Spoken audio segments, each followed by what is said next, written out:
Good morning, students. Welcome once again. Now, we are going to continue to the impact of the British policies. Here, exploitation of artisan and weavers. The artisan and the weavers, the British economic policies were against the interest of Indian trade and industry. The English East India Company used its political power to destroy the Indian handicrafts and industry. Now, India is the storehouse of cotton, silk, and spices. British government taken the huge profit. The demand of the English merchants forced their government to impose heavy duties on the Indians goods exported to Britain.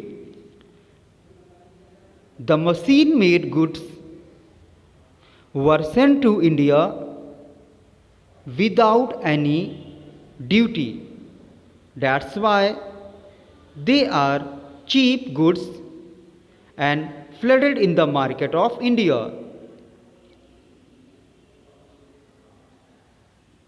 India became source of raw materials for the industries of Britain and a market for its finished product. The policy crippled the artisan and the weavers craftsmen as they were devoid of their sources of livelihood. They could not get any best quality of raw materials in India. The handicraft goods totally destroyed because British government exported all the raw materials and their policy was against the interest of Indian trade and industry. When the Indian handicrafts were destroyed, the weavers left the manufacturing towns of Dhaka, Murshidabad and Surat and they returned to their villages and to take up agriculture work.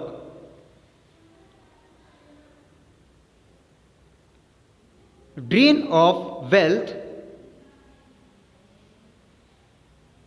Here, drain of wealth generally was introduced by the Dadabhai Naoroji. Mainly,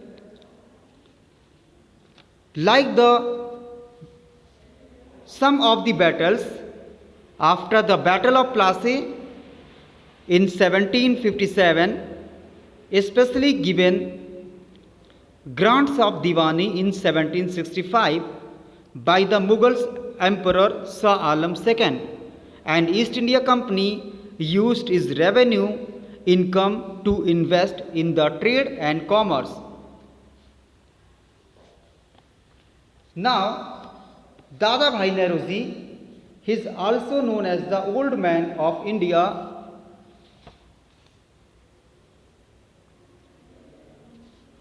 He was an economic thinker. He came to the conclusion that the root cause for the economic ills of India was the exploitation of India by the British. Dadabhai Naoroji, her views on India's economy are given in his work entitled poverty and un-British rule. He explained how the Indians' wealth was being drained to England through various ways.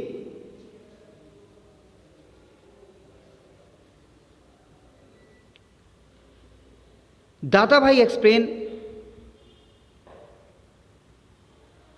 the poverty and suffering of the India peoples are increased.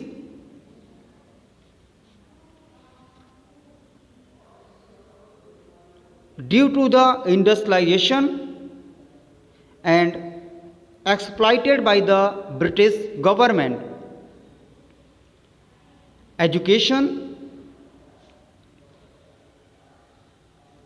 The main objective of the British government or East India Company was to make profit and not to take over responsibility of educating Indians.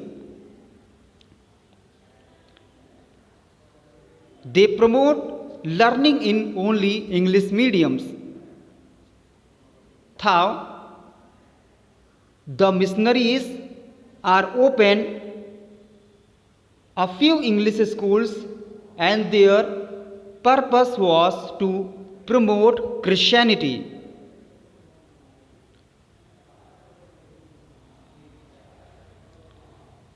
Some stray effects were made in the field of education, but the Charters Act of 1813 was the first significant step wherein the British sanctioned a sum of 1 lakh rupees for the purpose of education in India. Charles Wood.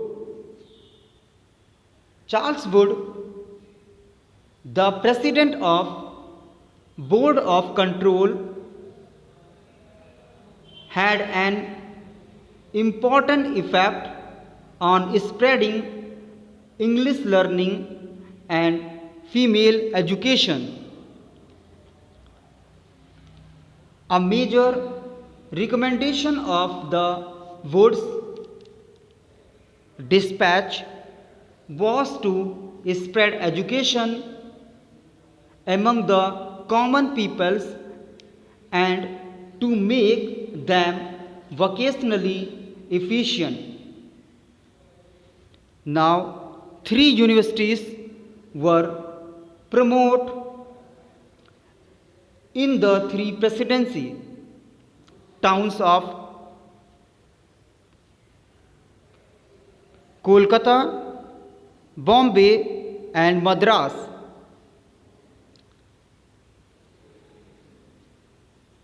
Opening of the schools and the benefits of Wood's dispatch.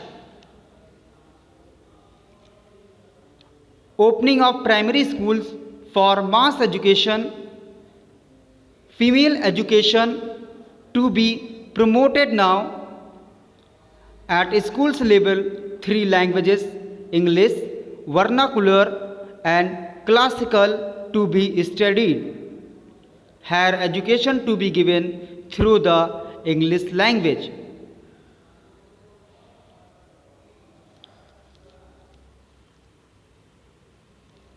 The Wood's dispatch was sent by the English East India Company to India and